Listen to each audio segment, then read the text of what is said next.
Welcome back to the Creator Incorporated. Very special guest. We had Jonah Fialkow join the show, otherwise known as Jewish Jonah. You may have seen him. He is the probably most famous hot dog vendor in the world. And that's how he got his start, creating content. He has over 65,000 followers across Instagram and TikTok. He's had many videos get multi-million number of views, and it's all about, in some aspects, creating content about being a hot dog vendor, being a beer vendor at Wrigley Field. And he talks about how he got his start, how pretty much his first day in my life as a hot dog vendor at Wrigley Field video got like millions of views, and the Cubs reached out to him right away. We talked about the brand deals, his experience with that, and we talked about how to diversify. You know, obviously he has his thing of being a hot dog and a beer vendor, but there's more to him. I mean, he runs his own business. He talks about how he's able to set up his bracketology. It's a business about reality TV shows, and how he balances that content with his personal content. Really interesting stuff for anyone who's like trying to start creating content, anyone who is creating content and wants to know how to maybe get themselves out of their niche, and explore kind of things that are interesting to them. He gives you the courage. Jonah gives you the bravery and the courage to say, I'm going to create content I like creating, and I don't care what people think about it. He's been in the game long enough to know the ins and outs, and I think it's just a cool episode. So check it out. He's Jewish Jonah on Instagram and TikTok. And if you're ever at Wrigley Field, buy him a hot dog, or buy from him a hot dog, but say it was from Jack, if that makes sense. All right, let's get on with the show. Check it out. Bada bing, bada boom. At the Creator Incorporated on Instagram, TikTok, whatever. And I'll see you later. Whoosh. Welcome to the show, Jonah Fialkow. This is episode 9 of the Creator Incorporated, where we talk to content creators, hear their story, the business side, what they got going on, a little behind the scenes look.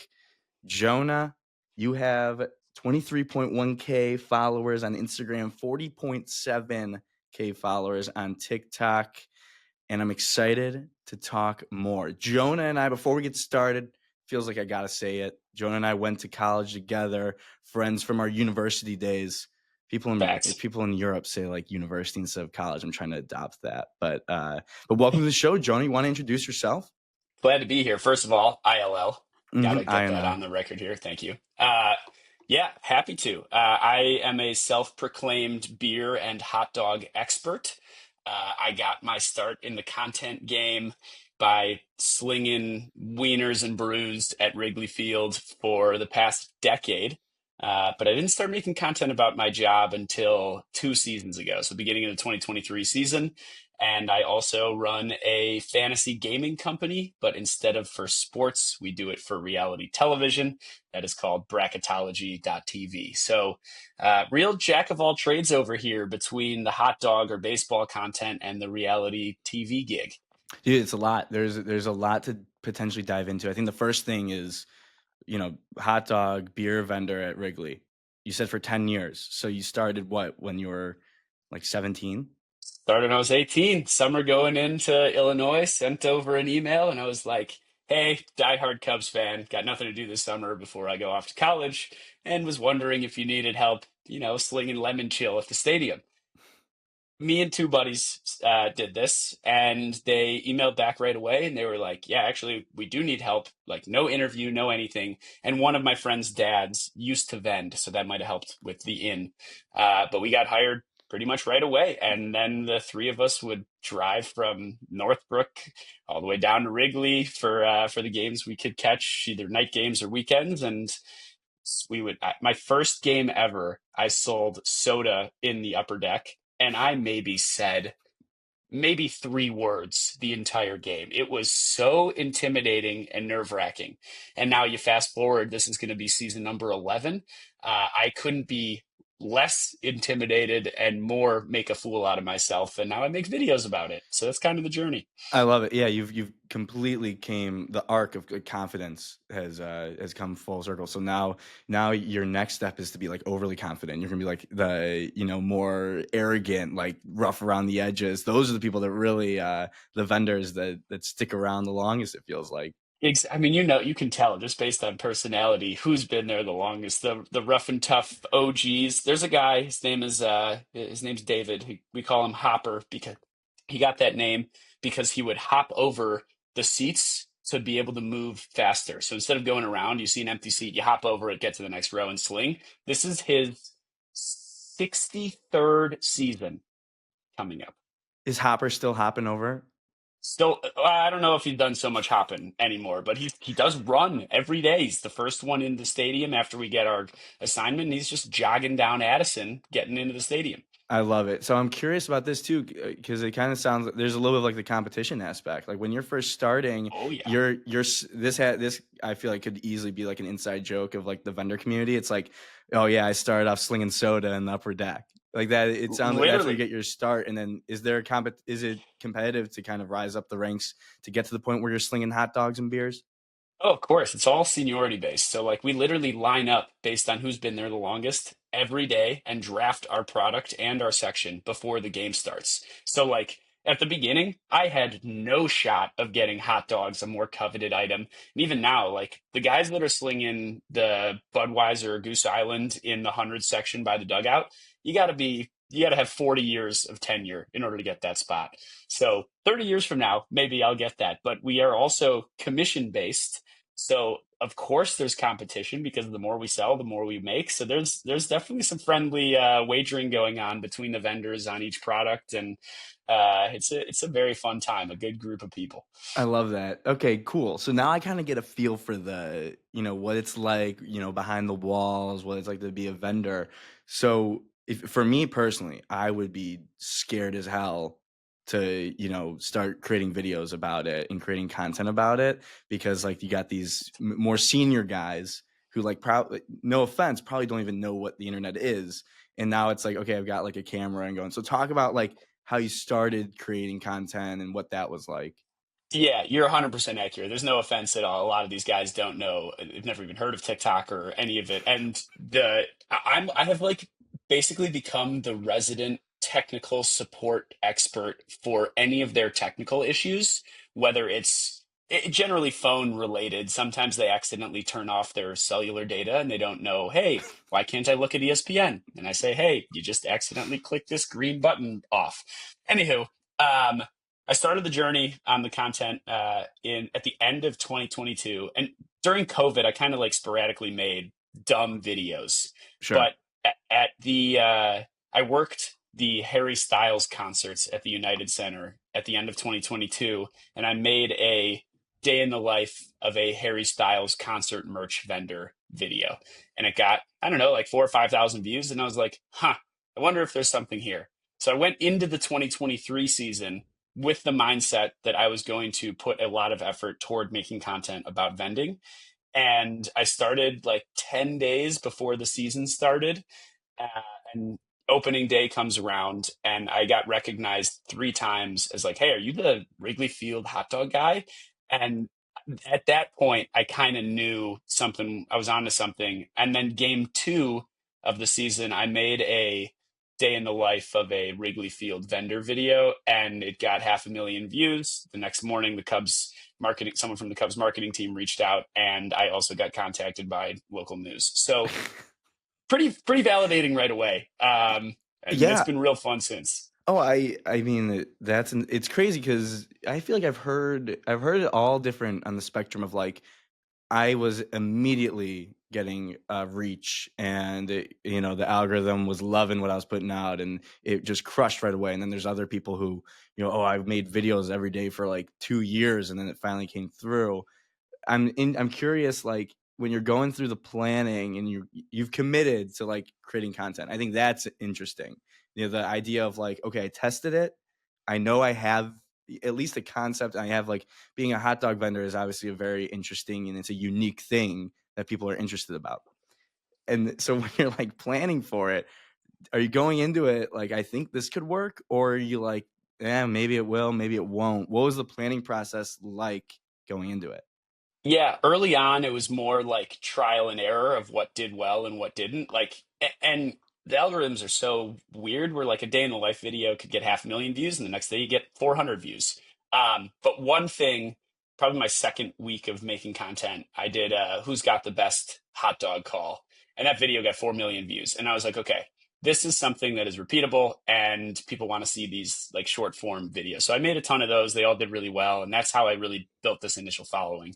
Um, but it kind of started out like instant boom and now has been just like a slower growth as I continue to test different things. And I just like making dumb videos, whatever crosses my mind. And I think the algorithms don't actually love that. They would prefer you stick in a niche so that people know what they're doing. So like I think I'd probably be doing quote unquote better if I only did baseball and vending content. I just don't want to do that. Like I could make a who's got the best call video once a week and just put those videos out and they always all do well and I get more followers, but I just want to like story tell and enjoy the creation of the content and it's kind of been the mentality that I've taken over the last few years. Is that something that you had to learn to kind of understand? Was it frustrating at all when you're creating a video and you have immediate success and you kind of have now this elevated bar, whether it's subconscious or not? Was that something where you had to learn to be like, okay, I only want to create content I like making? Because I imagine another part of it is like, if you're creating content you don't really care to create, it kind of you burn yourself out, I'd imagine. So is that A something you hundred had to percent. kind of figure out along the way? Yeah, totally. I think there's like a, for any early content creator, there's like this moment where you get frustrated that not every video does as well as your most viral video. And I think in just the whole idea of creating content, you just like you can't take any of it personally, especially when you're posting videos on social media. Like you're going to get some negative comments. And I think Mhm. really early on, I was just like, I couldn't care less. Like, okay, video doesn't do great. Fine. Oh, someone doesn't like this one.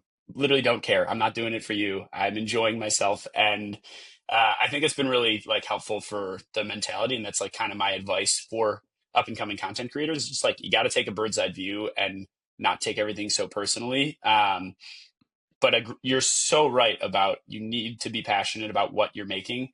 Otherwise, you're just going to burn out and it's not going to be fun. Yeah, and I like what you're saying too about the slow growth now, and I think that's much more sustainable.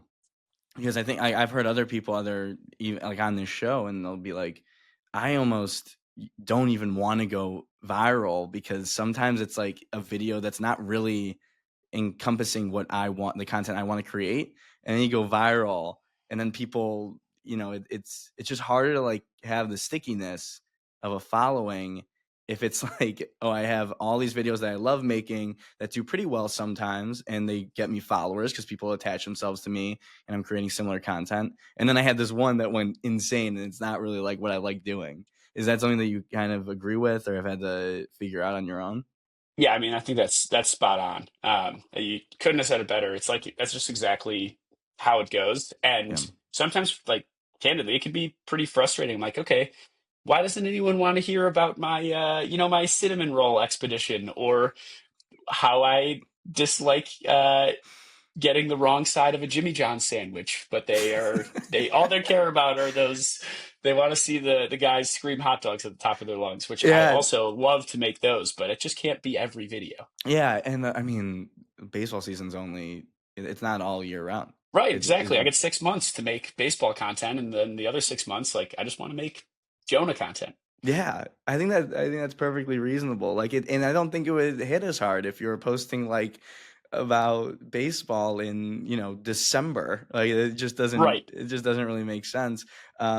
So I want to kind of maybe I want to touch a little bit more on like the Cubs stuff because I think that's really interesting working directly with the Cubs. Can you talk about what that was like? You mentioned how after the first video, like the marketing team reached out. What was that experience like working with the Cubs? Yeah, so technically I am a Levy Restaurants employee. And that's Wrigley Field's concessionaire. Right. So I've got a Cubs ID and everything, but there's no real communication until they saw that video. And I pretty quickly had a meeting with, the marketing team, but then also Levy corporate, and they both parties super supportive. They gave me just like a couple ground rules, but ultimately like I love my job and I love everything's positive that I'm putting out. And they just kind of gave me free reign to tell the stories how I see fit, which was incredible to kind of get that green light. And then I've worked officially with the Cubs marketing team on a couple generally hot dog related events. We for National Hot Dog Day, we did some stuff with Vienna Beef, and Nice. that's been super fun. So it's kind of just nice to be a character at the stadium and accepted by the upper management of both parties. Yeah, so they're not trying to like feed any news through you. If I was working at the Cubs for marketing, if we had like a trade that maybe went through and maybe the fans weren't super happy about it, I'd be like, Jonah, I need you to make a video. I need you to say that this was a good trade to get the fan base back in line. They have not done that. No, they have not done that. Everything is my authentic opinions for sure. However, if there is breaking news, maybe they'll break some food news. Like the left field bleacher hot dogs are now going to be grilled instead of boiled. That is a Yeah, perfect kind of scoop that I could relay.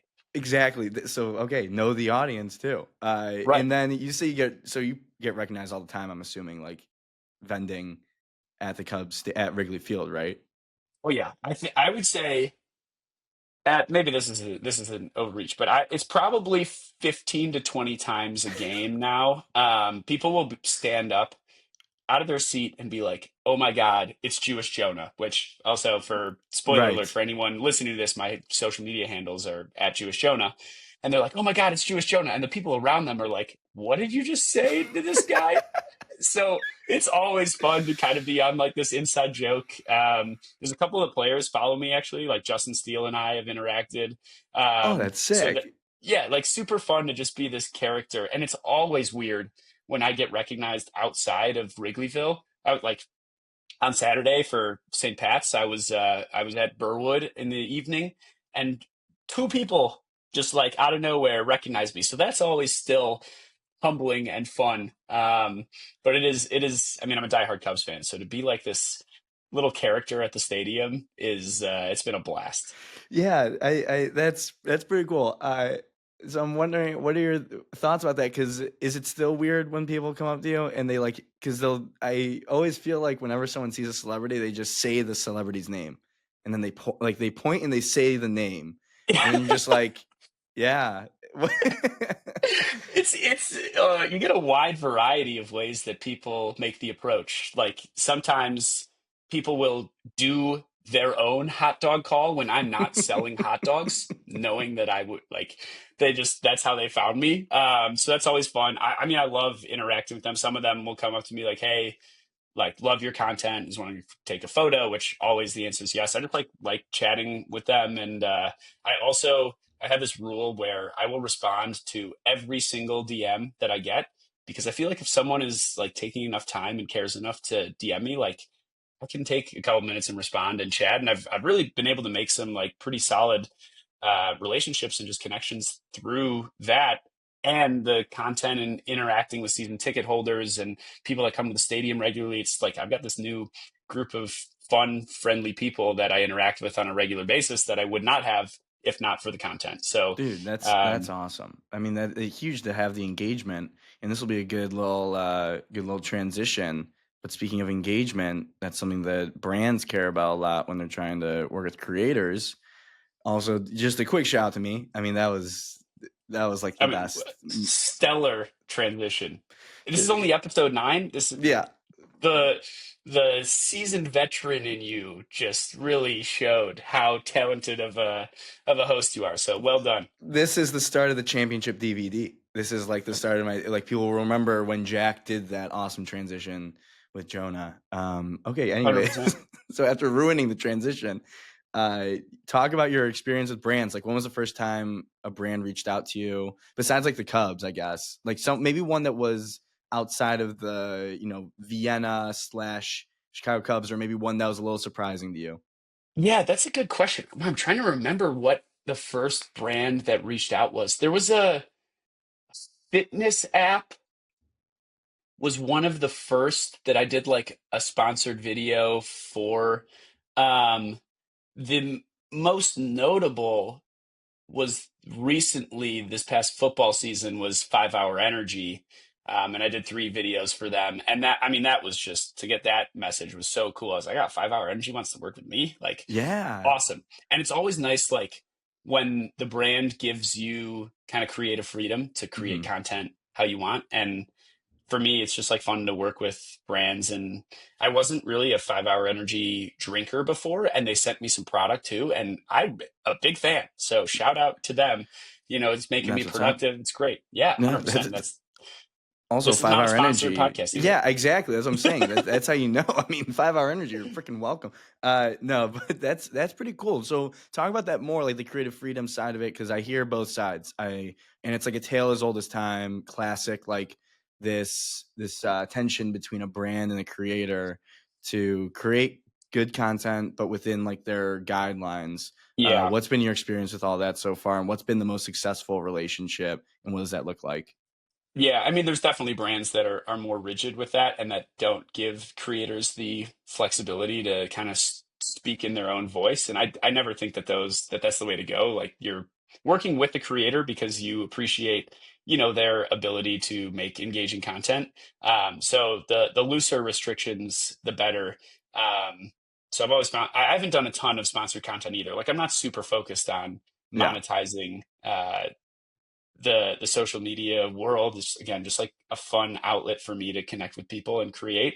But it's also, I mean, some of the events that I've gone to because of the content stuff have been so fun. Like I went to the Bears NFL draft day party, and I like the opening of the neutral zone patio at Wrigley, and I got flown out to New York to participate in like this Jewish content creator conference last year. Crazy that Yeah. I'm included in this kind of stuff because like I'm just a small potatoes dude who likes hot dogs and Wrigley Field, but it's just like it opens so many doors, and you just gotta like just post it and see what happens. Yeah, you gotta just embrace it, which is a good. I always ask this question. I'm always curious. When you were starting out, were you nervous? Was it like kind of scary to hit publish, hit post, put yourself out there, and be a little bit vulnerable, especially at first? Yeah, truthfully, no nerves. I love attention, so it was a long time coming. I've got no issue admitting that. I was like, oh, how do I get more eyeballs seeing me? Let's make content. Oh, that's what it's Uh, all about. Were you yeah. just waiting for the right thing to post? Was it like you're just kind of wanted to see what would be your thing or your shtick? Because you said you kind of like sporadically were making videos, but you were just kind of waiting on your big moment. Yeah, it kind of goes back to the whole like niche, like sticking in a niche and creating content in one Yeah. realm. It like, and don't get me wrong, I had a couple videos during COVID, like also get 4 million views. They're just like these one-off videos, and it's not repeatable and sustainable. And I probably should have tried to make more regular content, like in 2020 after these videos went viral. Mm, Um, like so I think I had like 3 or 4 thousand followers before I actually started making right. content. And it was just from those, one-off dumb videos. Um, and I probably should have taken it a little more seriously back in 2020. But again, like you're right, I didn't have that idea of like that niche of what I wanted to do regularly. And then it kind of just hit me that like vending is something I'm so passionate about. I think it's going to be interesting, and it's a story I want to tell and think I would be good at. So that's when I started. I love it. And so, I mean, for someone like me, I currently have about 650 followers on TikTok, Well, you and got to start somewhere. I've had a few videos do well, and it was all like content about like New York and like the East Village where I live. And so that was like that was the niche for sure. But now I'm trying to expand a little bit out. I'm just more so like it's similar to your thing where I'm just posting about something I think is funny or something I think is interesting, very low production quality, not a lot of thought into it too. So what's your advice for me? Because the East Village particular videos have done well, but sometimes I feel like I'm forcing it, and I don't really like the idea of forcing it. There's only so much you can talk about within your neighborhood. So I'm wondering what your Totally. thoughts are. Yeah, I mean, I think you are. I know I could have pinpointed your niche from the jump. Like it was very clear when I'm going to your page, like what kind of content I'm going to see is like this relatable New York, and even like more micro than just New York is this neighborhood content, which I think is a good way to start and build that consistent thing. you bring up a very important dilemma of I don't like to post this content all the time, and it feels forced, which, as you mentioned astutely earlier, you're going to burn out. And B, how can I expand outside of just that? The low production quality thing, I don't think has like you would be amazed at some of these enormous content creators that just like they don't really edit much. They Hmm. just talk and sometimes put closed captions on it and just like cut out dead space. But they, sometimes the videos are 15 seconds, sometimes they're a minute and a half, sometimes they're 8 minutes. Like, it, I think that the best way to go about it is just like post whatever and consistently. Yeah. And I think are you doing like 1 to 2 videos a day? I know you started like you were starting that series of posting, a minute Gave up long on video that. every day. Gave up on that Happens. immediately, of course. I would say I post maybe on average once a day, Okay. but no more than that. I would say if anything, it's a little maybe like 0.8 times a day. I think I'm right where you are too. It's like Yeah, maybe 5 videos a week. yeah, If you're like really, I mean, we're busy. We have things right. to do, and it's really hard to think of and post regular content 3 to 5 times a day. I mean, people always say, "Oh, influencing is not a job. Oh, content creating is not a job." It is hard. There's a lot of work that goes into it, and you kind of alluded to it earlier, especially on like when you're only doing that and you're trying to focus on monetizing your audience. It's not just like, oh, a brand emails you, you make a video, and then next thing you know, there's $5,000 in your bank account. It's There are contract negotiations. There's all these different terms of usage rights, and it, there's a ton of stuff that goes into it. And if you're doing it on your own, it's just like a lot of work. So I owe it like creating content for me, and I don't know how you feel about this. It really gave me more of an appreciation for the content creators that are doing it full time and able to put it out regularly and quality and engaging. Yeah, 100%. Yeah, it's crazy. Like the just to make a video, and the influencers, and I think the tide is turning a little bit. I think probably when you were starting creating content is when people started. Maybe the shift was beginning to happen because at first, like there was such a negative connotation with content creators or like Right. influencers. Influencers. Yeah. Yeah, yeah, and people, and it was like so easy for people to like make fun of it or for people to like punch down or say that these people aren't talented, these people are just talking to their camera. But the more that time goes by and the more content that gets created, there's more content out there that never sees any sort of reach and doesn't engage anyone. So Hmm. clearly, these content creator influencers are doing something that's different and they're talented in the aspect of they are able to engage people in a way that 99.9% of other people are not able to. And so I feel like the tide is starting to shift where, and especially once it's become very commercialized, like now you're Hmm. seeing advertising spend is shifting from TV commercials to like influencers. And it's for a reason. It's because there's a value there clearly. Um, Hmm. but it is wild, and I do have a very deep appreciation the more I'm like creating these dumb videos because I'm like, how come this person is able to talk into a camera for 10 seconds and get like a million people to follow them into battle? And then I think I made the funniest joke of all time and like nobody gives a shit. So It's just, I know, and it's so hard when that happens to be like not envious or pissed off. Like that's the other, you cannot compare yourself to any other metrics or other creators or any, like you just can't question it.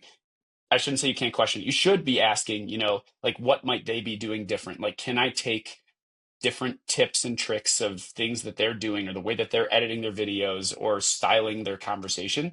But the first thing you like, you just can't make those comparisons of content success. It'll just wipe out all yeah. enjoyment you get from creating your own content. Yeah. So you talked about it a little bit, but I want to ask: is it just you? Kind of, you're not like represented, or Correct. Yeah, okay, it's just yeah. me. So you deal with all of it. Anytime there's like all this contract negotiation stuff that comes through the business side, you clearly have the business acumen though because of bracketology, and you have that world, so you're probably more well equipped than maybe someone who, just kind of strikes lightning and it is suddenly, has this big following and they're not really sure on the business side of it. But want to hear like the comparison, creating content for bracketology, and maybe like give the people just a quick one-liner recap of what bracketology is, because I know we mentioned it earlier, and what it's like creating content for that versus creating content for like your individual page. Yeah, totally. All right, one liner. Bracketology, fantasy sports for reality TV, and one liner. Um, and I'm making a lot of reality TV content on bracketology social channels. And this is a classic. Let's talk about things that drive me insane, kind of, but I one niche that I found that gets a lot of reach every time is you ever see Dance Moms? Yeah. You know the pyramid sound where it's like on the Yeah. bottom page. So 2 years ago, I made a video ranking RuPaul's Drag Race contestants using that sound in a pyramid of six, and I would pull it, and their headshot would pop up. It did crazy well, and I have probably made in the past 2 years. I've probably remade that video 150 times for different shows and seasons, and maybe more, maybe 250 times. And almost every time it's getting 10,000 plus views all the way up. I mean, I've had a couple get a million or 2 million views, and it is the biggest, like, in my opinion, nothing burger. But people know when they come to my channel, like, they're going to see these reality TV contestant ranking videos. And the next thing I know, I make like I take an hour and a half to edit a reality TV video, and I'm talking to the camera and putting captions and all that. Gets 500 views, and it is so frustrating. But yeah, the difference is like I probably need to do a better job of putting my own personality into bracketology's content. Mm, Most people only know these ranking videos where I'm not even talking, I'm just standing there, and then those are the ones that get the most reach. Um, so I'm trying to break out of that. It's just like it is an effective way to engage the reality TV community versus my personal channel. Like I'm doing voiceovers, you know who I am from both the Wrigley content, but also just like in general dumb content. So yeah. that's kind of where I struggle a little bit. I think it's just like a lot of effort to not only try to create content for myself, but also for my company. Oh yeah, it's a ton, and God, it's so funny because you're just like, God, I could spend all this time making a video, but I know if I just do that damn pyramid, I'll get Exactly. if I It's just exactly like run it that. back. But it also is kind of a good point. Like I think I've sometimes fallen in this trap, so I'm sure other people have too. Of it's like, oh, I don't want to recycle the same content, but it's like there's nothing really wrong with that, because if you, in the grand scheme of swiping through your For You page, you're not going to remember that like Jonah posted a pyramid video about a different reality TV show. And to be honest, you probably want him to keep posting that. Clearly, people do if people keep coming back to it. So Oh, that's kind of a good a lesson. lot of comments. Let me put on the record are like, "Oh, never rank again." This is mostly from the drag race community. They are ruthless, and they're like, it's hysterical how upset people get at some of these like dumb ranking videos. But it's also like I love authentically being a part of the conversation because Hmm. I care about these shows. Like I watch every single episode of every show we do fantasy games for, and I feel like I'm a part of this like reality TV community. So I love the discourse behind it, and also some hate comments are good for the algorithm. Great. So People I keep don't coming mind it. back. Yeah, well, Literally, it's you're creating the community. Like the community's coming and they're using your video as a way to like vent out their opinion. So exactly. that's kind of the magic in it. That's so freaking funny. I love it because reality TV is inherently pretty culty. Like there's a little bit of like a Oh yeah, cult effect involved. So people are gonna have some strong opinions when you got, your dance moms ranking, it doesn't fit their narrative. I mean, you couldn't even imagine. It's really incredible, but it's also like these authentic Mhm. discussions, and like that's ultimate. That's why I'm creating really anything I do is all centered around creating more community. And even if it's negative towards me in some of these ranking videos, like, and they think I'm stupid, at least people are bonding over that and like putting their own thought into their rankings, and it's just like a way to connect with other people. So that's why I make it. I think, and I think it's clear that you're being authentic too with your rankings. Like I think Totally. if you were like rage baiting, it would be obvious that you were. But Yeah, people you think want well, they think I'm rage baiting sometimes because of how bad they think my rankings are. I promise you, not once have I ever put someone at the top of this pyramid that I didn't actually think was the current best player of the show at the moment. it takes some bravery. No one's ever. I can't even imagine. Can you imagine if there was a post where everyone in the comment section was just like agreed?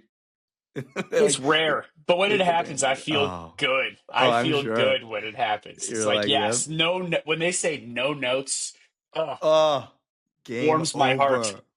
Yeah. Oh, that's freaking awesome. So you got bracketology, we got baseball season right around the corner. What is up next for Jonah? What is going on? What are the plans for the next year ahead? Yeah, that is a very good question. I am about to debatably, I said, I mean, every summer since I started making content and as bracketology continues to grow, I'm like, oh, that was the busiest 6 months of my existence. And then the next summer, I was like, I don't know how I added more onto my plate, but that was the busiest 6 months of my existence. Unfortunately, I am anticipating that this summer, just based on where bracketology is, and I'm going in with more of a content focused mindset too, of trying to post more regularly, more diversified on both channels. I think that signs are pointing to this is going to be the busiest 6 months of my existence. But Ah. it's all fun. It's tiring and it's a lot of work, but I'm working in the reality TV space. I'm building a startup from the ground and learning a ton. And I'm selling hot dogs at Wrigley, which is like my legitimate favorite thing to do in the world, and making content about that and connecting with Cubs fans. So, um, all good things. It's a lot of work, but it's going to be a fun summer, I think. This is gonna be a big question. Do you think that there's ever gonna be a time where you have to hang up the vendor gear and retire from the vending game?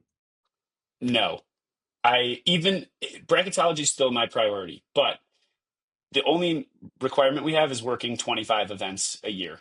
So Mm-hmm. even if I'm only doing weekends or like one weeknight, and that's Oh, including okay. concerts too, and we have the flexibility to kind of show up whenever. I will likely have to tone it back a little bit this year in terms of like just the number of events I worked, but bracketology is my number one priority. But I will be vending part time for as long as I'm physically able to. Catch me in 2065 for my 50-year anniversary.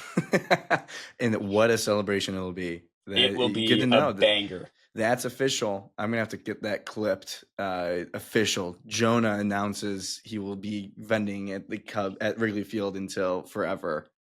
Put it on the headlines. You heard it here first. This is That an was a breaking exclusive news. breaking and entering. Thank Breaking you. and Breaking entering. and entering. That's an exclusive Yes, scoop. That is what we call a scoop in the biz. Well, thanks so absolutely. much, Jonah. Appreciate you coming on, man. This is a blast. And really excited to see all the content you put out, all the pyramids. With baseball season right around the corner, couldn't have timed this better. If you are online or if you're at Wrigley Field, find Jonah, say what's up, tell him Jack sent you. And that's all I got. Thanks so much, Jonah. Golden. Well, hey, listen, I look forward to your ranking pyramid of some East Village things. Give it one video. I'll send you some examples, and we'll see how it does. I like that. That's a genius idea. That would honestly probably do really well. So Give it a perfect. shot. All Good right, deal. sweet. Blast.